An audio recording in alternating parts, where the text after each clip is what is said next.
पर रहे बर्बाद।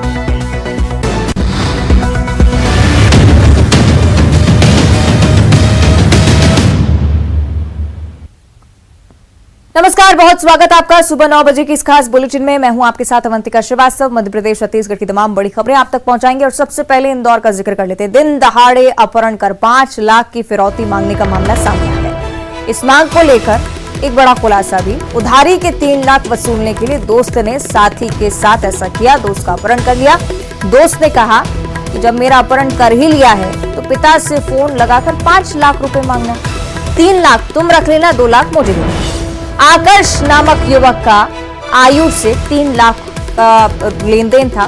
खुद का अपहरण बताकर परिवार को फोन पर फिरौती की मांग की गई। भोपाल से पुलिस ने दोनों ही आरोपियों को गिरफ्तार कर लिया। लसूड़िया थाना क्षेत्र का यह पूरा मामला। इंदौर की यह पूरी वारदात हैरान कर देने वाला मामला। दोस्त ने उधारी के नाम पर अपहरण किया दूसरे दोस्त का, जिसने अपने ही परिवार वालों से 2 लाख और मांगने के लिए कहा। कुल मिलाकर 5 लाख की फिरौती मांगने के लिए कहा कि 3 लाख तुम रख लेना, 2 लाख मुझे दे देना। पुलिस की तरफ से अब इस पूरे मामले का खुलासा हो चुका है। दोनों ही आरोपी पुलिस गिरफ्त में है। मामले का खुलासा करते हुए पुलिस ने दोनों ही लोगों को गिरफ्तार कर लिया। तो पैसे के लेन देन को लेकर पूरा विवाद शुरू हुआ था। धीरे धीरे अपहरण की वारदात और उसके बाद मिली भगत की जानकारी। कुल मिलाकर दोनों ही व्यक्ति अब पुलिस से गिरफ्तार कर लिए हैं। आगे की कार्रवाई में पुलिस लगातार जुटी हुई है। भोपाल से दोनों की गिरफ्तारी हुई। लसूड़िया थाना क्षेत्र का यह पूरा मामला था। परिवार की तरफ से शिकायत दर्ज करवाई गई। उसके बाद पुलिस ने फौरन संज्ञान लिया और यह पाया कि पीड़ित भी आरोपियों में से एक है, क्योंकि आरोपी और पीड़ित के बीच में सांठगांठ हो गई।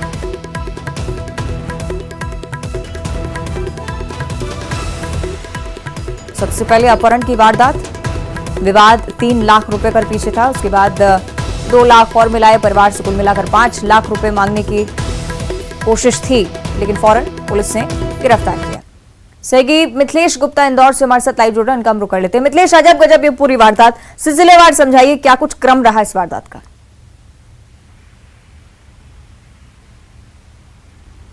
देखिए, सबसे पहले लसूड़िया पुलिस को एक फोन जाता है। एपीजे अब्दुल कलाम यूनिवर्सिटी के प्रोफेसर हैं, वो फोन लगा के सूचना देते हैं कि उनके परिवार के युवक का अपहरण हो गया है। इसके बाद पुलिस हरकत में आती है। पुलिस जिस नंबर से फोन उनके पिता पर, यानी जिसका अपहरण हुआ था उनके पिता के नंबर पर, जो शहडोल में थे, उनके नंबर में फोन जाता है कि 5 लाख रुपए दे दो वरना तुम्हारे बेटे को जान से मार देंगे। उसके बाद बाकायदा एक अकाउंट नंबर भी दिया जाता है और कहा जाता है कि समय रहते बताया जाएगा, अगले फोन का इंतजार करो। जैसे ही पूरा मामला लसूड़िया थाने में पहुंचता है, पुलिस मोबाइल नंबर को ट्रेस पे लगा देती है। नंबर ट्रेस किया जाता है। नंबर उस वक्त भोपाल का निकलता है। पुलिस की एक टीम भोपाल के लिए रवाना होती है और जहां का ये लोकेशन था वहां पे पुलिस पहुंचती है और एक फ्लैट से 2 युवकों को गिरफ्तार किया जाता है। अब देखिए, इसमें सबसे बड़ी बात है कि जिसने अपहरण को लेकर फिरौती की मांग की थी, उसका कहना है कि उसने 1.5 लाख रुपए, यानी आकर्ष ने आयुष को पैसे दिया था। आकर्ष का कहना है कि उसने पैसे दिए थे, वो पैसे मांग रहा था, आयुष पैसे दे नहीं रहा था और उसी दिन वो पैसा लेने पहुंचा। दोनों के बीच में विवाद होता है। वो उसे अपनी गाड़ी में बैठा लेता है और उसके बाद उसका अपहरण करके भोपाल ले जाता है। फिर जिसने पैसे लिए थे, आयुष ये कहता है कि जब तुम्हें 3 लाख रुपए चाहिए तो एक काम करो, मेरे पिता से 5 लाख रुपए ले लो।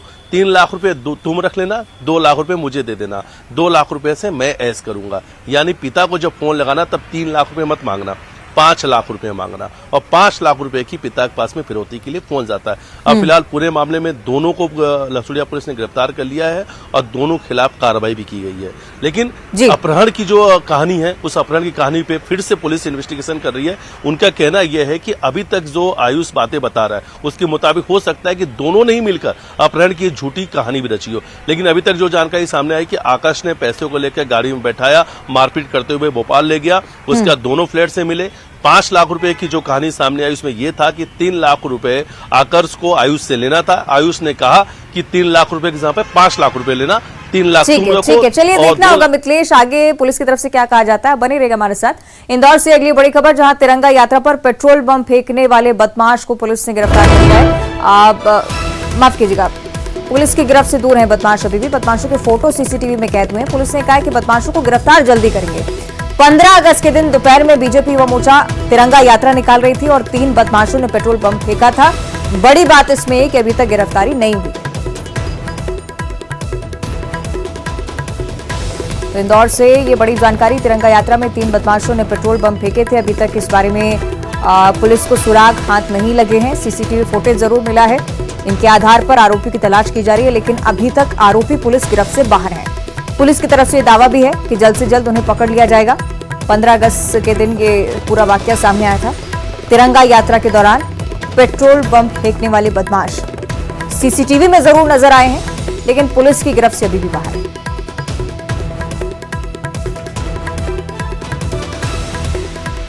मिथिलेश हमारे साथ लगातार जुड़े हुए हैं, उनसे हम रुक कर लेते हैं। मिथिलेश, जरा समझाइए, पुलिस की तरफ से अभी तक क्या सामने आया है, क्यों तथ्यों के आधार पर अभी तक कार्रवाई नहीं हो पाई है?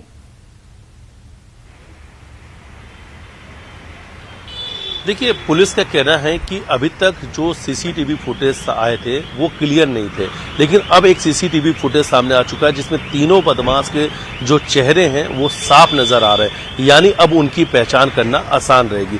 पुलिस का कहना है कि अब उनकी साफ तस्वीर सामने आ चुकी है। आसपास के सभी लोगों से पूछताछ की जा रही है और बहुत जल्द इन्हें गिरफ्तार किया जाएगा। और अब तक 500 से ज्यादा सीसीटीवी फुटेज जो पुलिस है वो देख चुकी है, खंगाल चुकी है। अलग अलग जगह के सीसीटीवी देखे जा रहे हैं कि बदमाश पेट्रोल बम फेंकने के बाद में किस दिशा की तरफ गए थे, कहां पे रुके थे, तमाम चीज को लेकर अब तक जांच चल रही है। लेकिन 2 दिन का समय बीत चुका है, लेकिन ये जो बदमाश हैं, ये जो आरोपी हैं, अभी भी इंदौर पुलिस की गिरफ्त से दूर है। पुलिस का दावा है कि बहुत जल्द इन आरोपियों को गिरफ्तार कर लिया जाएगा। चलिए, देखना होगा किस तरह से कार्रवाई होती है। बहुत शुक्रिया आपका मिथिलेश फिलहाल जानकारी के लिए। आगे बढ़ते हैं। सतना से अगली बड़ी खबर गंभीर खबर है, क्योंकि मासूम से रेप हुआ यहां पर और उसके बाद उसकी हालत अब लगातार बिगड़ती जा रही है। गंभीर स्थिति में अभी भी मासूम। सतना से रीवा उसे रेफर करना पड़ा है। मेडिकल कॉलेज रीवा में मासूम का इलाज फिलहाल चल रहा है। आरोपी राकेश वर्मन को पुलिस ने गिरफ्तार कर लिया है। कुछ दिन पहले ही जेल से छूटा था ये आरोपी। 12 साल पहले सजा इससे मिली थी। 4 साल की मासूम के साथ बलात्कार के मामले में सजा काट कराया था, लेकिन एक बार फिर से इसी तरह की वारदात को अंजाम दिया। सतना से बड़ी जानकारी। मासूम की हालत अभी भी गंभीर। रीवा में उसका फिलहाल इलाज चल रहा है और दूसरी तरफ आरोपी को लेकर यह बड़ा खुलासा है। सही के शिवेंद्र हमारे साथ फोन लाइन पर जुड़ रहे हैं। शिवेंद्र, क्या कुछ बताया गया अभी तक आरोपी को लेकर? देखिए, आरोपी को कोडरमा थाना पुलिस ने गिरफ्तार कर लिया है। उससे पूछताछ की जा रही है और सबसे चौंकाने वाला मामला सामने ये आया है कि आरोपी हाल ही में जेल से रिहा हुआ था और इस पर 4 साल की मासूम के दुष्कर्म का आरोप था और इसकी ये सजा काट के आया था। तो ये आदतन कुल मिला की आदतन अपराधी है और इसके नजरों में मासूम बच्चियां होती हैं। तो पहले उसने 4 साल की बच्ची के साथ पूर्व में दुराचार किया था और इसके बाद कल शाम को एक 5 साल की मासूम बच्ची को अगवा करके ऑटो में ले गया और सुनसान जगह में दुष्कर्म जैसे जघन्य वारदात को अंजाम दिया। उसके जो परिजन है, दादी है, उसकी तलाश कर रही थी और पुलिस भी उसकी तलाश कर रही थी। और जब मिली, बेहोशी की हालत में बच्ची मिली और खून से लथपथ बच्ची मिली, तो उसको आनंद थाना सतना जिला अस्पताल लाया गया, जहां से डॉक्टरों ने मेडिकल कॉलेज रीवा रेफर कर दिया गया है। वहां पे मासूम का उपचार चल रहा है। उसकी हालत काफी गंभीर बनी हुई है। जी ठीक है, बहुत शुक्रिया आपका शिवेंद्र इस पूरी जानकारी के लिए। इंदौर से अगली बड़ी खबर, जहां एक बार फिर से चाकू से गोदकर सरेरा एक युवक की हत्या कर दी। देर रात सिविल इंजीनियर की बदमाशों ने चाकू मारकर हत्या की है। मामूली इसी बात को लेकर विवाद हुआ, बदमाशों ने उसके बाद हत्या कर दी। सिविल इंजीनियर की चाकू मारकर हत्या। कार सवार सिविल इंजीनियर ने बाइक सवार बदमाशों को सही से गाड़ी चलाने के लिए कहा था। इसी बात को लेकर सिविल इंजीनियर से गाड़ी रोककर विवाद करने लगे बदमाश और उसके बाद चाकू से हमला किया। पुलिस ने मर कायम किया है। उसके बाद शव को पोस्टमार्टम के लिए भिजवाया है। चंदन नगर थाना पुलिस मामले की जांच लगातार कर रही है। 5 दिन पहले भी बदमाशों ने परिवार पर हमला किया था। एक युवक की जान जा चुकी थी उसमें और एक बार फिर से चाकूबाजी के बाद। और अब पन्ना से अगली बड़ी खबर, जहां शिक्षक ने 12 वर्षीय छात्र को बेरहमी से पीटा है। परिजनों का आरोप है कि करीब 4 घंटे तक क्लास में छात्र तड़पता रहा। परिजनों ने डस्टर फेंककर मारने के आरोप भी लगाए टीचर पर। जानकारी लगने के बाद मौके पर परिजन पहुंचे। इलाज के लिए सबसे पहले जिला अस्पताल बच्चे को भर्ती करवाया गया। ब्रिजपुर के शासकीय माध्यमिक शाला दमचुआ का यह पूरा मामला। तो पन्ना से बड़ी जानकारी, 4 घंटे तक क्लास में बच्चा तड़पता रहा क्योंकि टीचर ने इतनी बुरी तरह से मारा था इसे। डस्टर फेंककर मारने का आरोप परिजनों की तरफ से लगाया जा रहा है। सहयोगी संजय हमें ज्यादा जानकारी देंगे। संजय, अभी तक क्या कुछ खुलासे इस मामले को लेकर? जी, मैं आपको बता दूं, यह ग्राम दमचुआ का मामला है। छात्र स्कूल में था, तभी जो शिक्षक है, क्लास टीचर है, उन्हें ज्यादा तेज गुस्सा आ गई किसी बात को लेकर। किस बात पर वो छात्र से नाराज हो गए और उन्होंने डस्टर फेंक कर उसे सिर पे मारा, जिस वजह से उसके नाक और मुंह से खून आने लगा और शिक्षक ने उसे बिल्कुल भी पलट के देखा भी नहीं और वह अपने डेस्क पर बेहोशी की हालत में पड़ा रहा। बाजू में जो स्टाफ रूम था, वहां भी अन्य शिक्षक और शिक्षिकाएं वहां पर मौजूद थी, लेकिन किसी ने भी ध्यान नहीं दिया। 4 घंटे तक वह बालक भागता रहा। जब परिजनों को पता चला कि स्कूल से वापस नहीं आया, तो वो जाकर देखा तो पता चला कि वह बालक स्टूल पर लेटा हुआ है और उसको आनंद फानन में 108 की मदद से थाना ब्रजपुर में कॉल किया गया। 108 की मदद से जिला चिकित्सालय पन्ना एडमिट कराया गया, इलाज चल रहा है और थाना प्रभारी का कहना है कि जांच के बाद कार्रवाई की जाएगी। ठीक है, बहुत शुक्रिया आपका संजय। आगे बढ़ते हैं। भोपाल से अगली बड़ी खबर, बीजेपी की दिल्ली में बैठक हुई और उसके बाद एक बड़ा फैसला सामने आया है। बीजेपी 20 अगस्त को अपनी सरकार का रिपोर्ट कार्ड पेश करने वाली है। मध्य प्रदेश के लिहाज से जानकारी है, सरकार अपनी उपलब्धियों को जनता के सामने रखेगी। पूरा ब्यौरा जनता के सामने रखा जाएगा कि क्या कुछ किया है इस कार्यकाल में। भोपाल में बड़े नेताओं की मौजूदगी में रिपोर्ट कार्ड पेश होगा और इसी दिन पार्टी की ग्वालियर में वृहद प्रदेश कार्य समिति भी होनी है। ग्वालियर चंबल की कार्य समिति से पार्टी एकजुटता का संदेश देने की कोशिश करेगी। केंद्रीय गृह मंत्री अमित शाह भी इस बैठक में मौजूद रहने वाले हैं।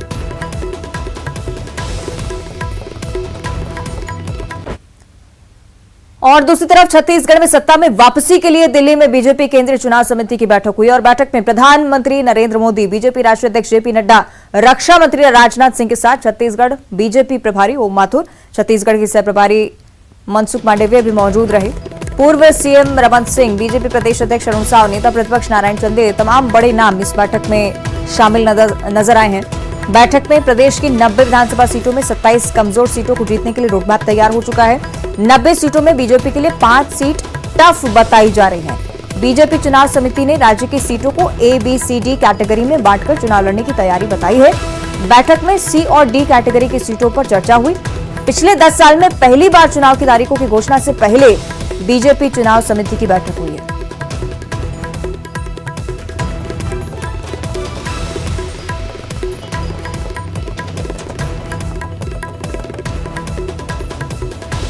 तो बीजेपी में मंथन की स्थिति आप देख रहे हैं। ठीक चुनाव से पहले, तारीखों के ऐलान से पहले समझ लेते हैं इसके मायने। सहयोगी ममता रांझेवार हमारे साथ रायपुर से लाइव जुड़े, इनका रुख करेंगे। ममता, बीजेपी में जो हलचल शुरू हो चुकी है, ABCD कैटेगरी में सीटों को बांटा जाना, हर एक सीट को लेकर चुना हुआ मंथन करना, क्या कुछ बताता है? बिल्कुल, देखिए, ये बताता है कि पहली बात तो ये है कि पहली बार ऐसा हुआ कि चुनाव की घोषणा की तारीखों की घोषणा के पहले जो है इस तरह से हाई लेवल की मीटिंग हुई है। चुनाव समिति की बैठक अमूमन चुनाव की घोषणा के बाद ही होता है, लेकिन पहली बार इस तरह से हुआ। दूसरी बात अगर हम बात करें तो छत्तीसगढ़ की जो सीटें हैं उनको लेकर ABCD 4 कैटेगरी में बांटा गया है। 27 जो कमजोर सीटें हैं उस पर मंथन किया गया है। B कैटेगरी की सीटें वो है जिसमें बीजेपी जो है वो जीती है। C जिसमें कभी जीती कभी हारी है, और जिसमें बीजेपी लगातार दो बार से हारते आ रही है। तो इन पर सबसे ज़्यादा मंथन किया गया। और A कैटेगरी की वो सीटें हैं जिस पर जो है अमूमन बीजेपी का ही जो है वो कब्जा रहा है, तो इस पर बाद में विचार किया जाएगा। लेकिन ये जो बाकी 3 कैटेगरी की जो सीटें हैं इस पर मंथन किया गया कि कैसे चुनाव से पहले जो है तारीखों से पहले इस पर तैयारियां शुरू कर दी जाए और प्रत्याशियों के नामों का ऐलान भी इन सीटों पर पहले कर दिया जाएगा ताकि प्रत्याशियों को मौका मिले। दूसरी बात अगर हम बात करें तो इस पर ये भी कोशिश की जा रही है कि जातिगत समीकरण को ध्यान में रखा जाए, यूथ चेहरे को ध्यान में रखा जाए, नए और फ्रेश चेहरे को ध्यान में रखा जाए। तो ये तमाम चीज़ें ये बताती हैं कि कवायद जो है वो एक तरह से शुरू हो गई है। और 15 सालों तक सत्ता में रहने के बाद में बीजेपी को करारी हार मिली थी और उपचुनाव के जो नतीजे हैं वो भी बीजेपी के पक्ष में नहीं रहे थे। तो जाहिर तौर पर यही वजह है कि बीजेपी जो है समय से पहले, अगर जो अब तक मतलब पहले जो जिस तरह से तैयारी करती थी उससे इतर उन्होंने रणनीति बनाई, तैयारियां से कहे कि शुरू हो जाएगा। और अब ये देखना होगा कि ये जो कैटेगरीज हैं जिन पर मंथन हुआ है, ये भी मंथन के तौर पर इसे हम देख सकते हैं बीजेपी ने जो अभी से शुरू कर दिया है। हालांकि देखना होगा कितना अच्छा निष्कर्ष इसका निकलता है। बहुत शुक्रिया आपका फिलहाल ममता इस पूरी जानकारी को साझा करने के लिए। आगे बढ़ते हुए बात पन्ना की करेंगे, जहां चुनाव लड़ने की तैयारी में पूर्व मंत्री कुसुम महदेले नजर आ रही हैं। पूर्व मंत्री कुसुम महदेले को टिकट की आस है। पार्टी अब मुझे फिर से मौका देगी, उनकी तरफ से कहा गया है। 75 का फॉर्मूला हट चुका है। वरिष्ठ लोगों के अनुभवों को भाजपा में मौका मिलेगा।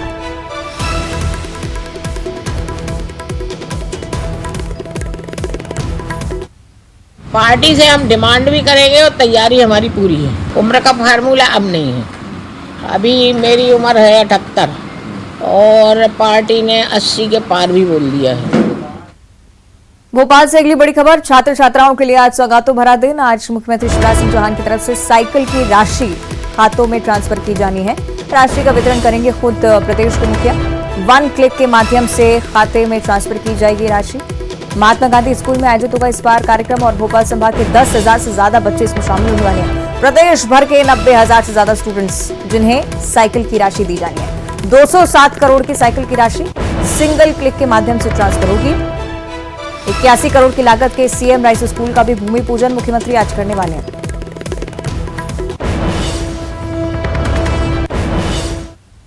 और अब छत्तीसगढ़ से अगली बड़ी खबर, बीजेपी घोषणा पत्र समिति की बैठक आज से अभियान के तौर पर शुरू हो रही है। आपको बताएं कि समिति का संभागीय अभियान भी आज से शुरू होने वाला है। चुनाव को लेकर बीजेपी घोषणा पत्र तैयार करेगी। 4 संभाग के लोगों से सुझाव लिए जाएंगे और समिति संयोजक विजय बघेल, अमर अग्रवाल भी शामिल होंगे। दुर्ग समिति से संयोजक शिवरतन शर्मा, बस्तर समिति से संयोजक ग्राम विचार नेता पूर्व मंत्री चंद्रशेखर साहू, ये मुख्य नाम सामने आए हैं जो कि घोषणा पत्र तैयार करने वाले हैं।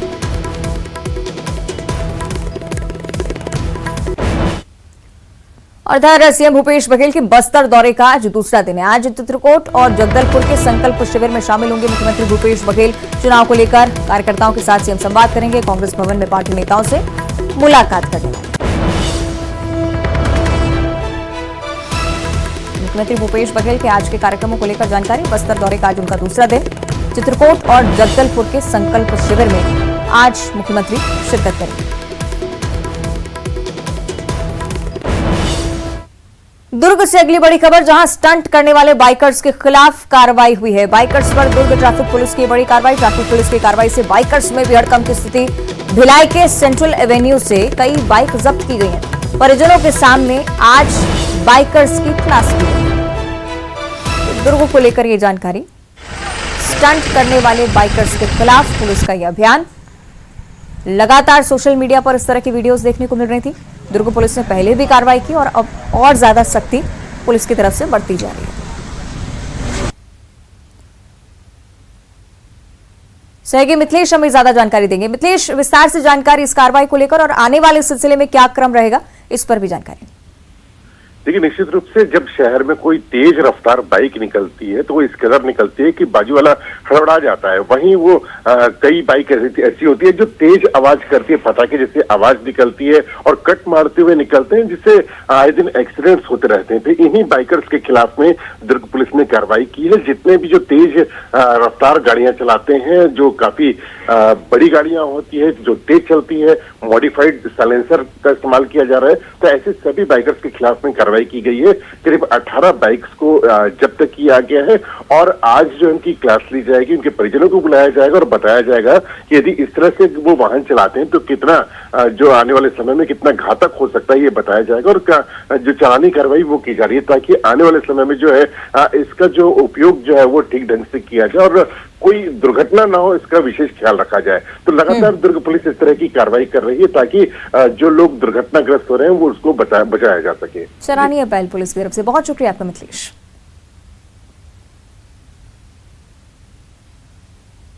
और अब पेंड्रा से अगली बड़ी खबर, सड़क पर हाथियों का दल नजर आया है। भालुओं का गढ़ कहा जाता है पेंड्रा, क्योंकि अक्सर भालू की आमद यहां पर देखी जाती है, लेकिन भालुओं के गढ़ में हाथियों ने डेरा डाल रखा है। 4 दिन से मरवाही वन मंडल में हाथी मौजूद है। दानी कुंडी वन परिक्षेत्र में 4 मकानों को क्षतिग्रस्त किया है। फसलों को जमकर नुकसान पहुंचा रहे हैं हाथी और इसी वजह से लोगों में डर की स्थिति। ये कुछ तस्वीरें पेंड्रा से सामने आई हैं जहां पर हाथी सड़क पार करते हुए नजर आए। रहवासी क्षेत्रों की ओर भी रुक कर रहे हैं और इसी वजह से वन विभाग भी अलर्ट मोड पर काम करता है।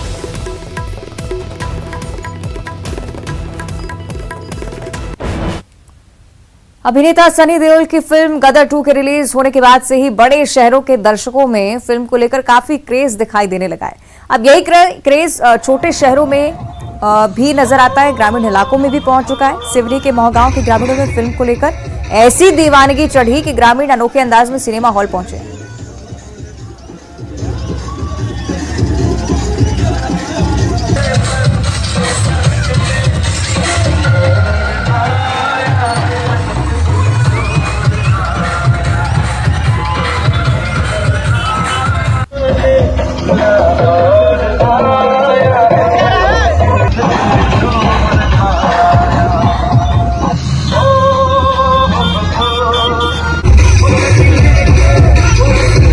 तस्वीरें आप देखिए, गदर 2 देखने के लिए ऐसा गदर मचा। ट्रैक्टर पर सवार होकर, ढोल नगाड़े लेकर, लाउड म्यूजिक सिस्टम और उसके साथ थिएटर में पहुंच रहे हैं। ये बड़े शहरों की तस्वीरें नहीं है, ग्रामीण इलाकों की तस्वीरें हम आपको दिखा रहे हैं। आप समझ सकते हैं गदर 2 का क्रेज ना सिर्फ बड़े शहरों में बल्कि छोटे शहरों में, ग्रामीण इलाकों में लोग इसे देखकर बहुत ज्यादा उत्साहित। इसी तरह से कारवां निकलता है जब जब कोई फिल्म देखने पहुंचता है, न सिर्फ प्रदेश से बल्कि अलग अलग शहरों से, अलग अलग राज्यों से इसी तरह की तस्वीरें आजकल सोशल मीडिया पर भी काफी वायरल हैं।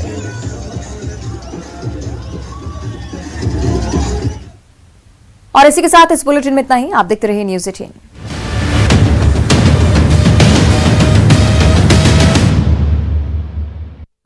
हेडलाइंस प्रेजेंटेड बाय पेट सफा आयुर्वेदिक चूर्ण। पेट सफा तो हर रोग दफा।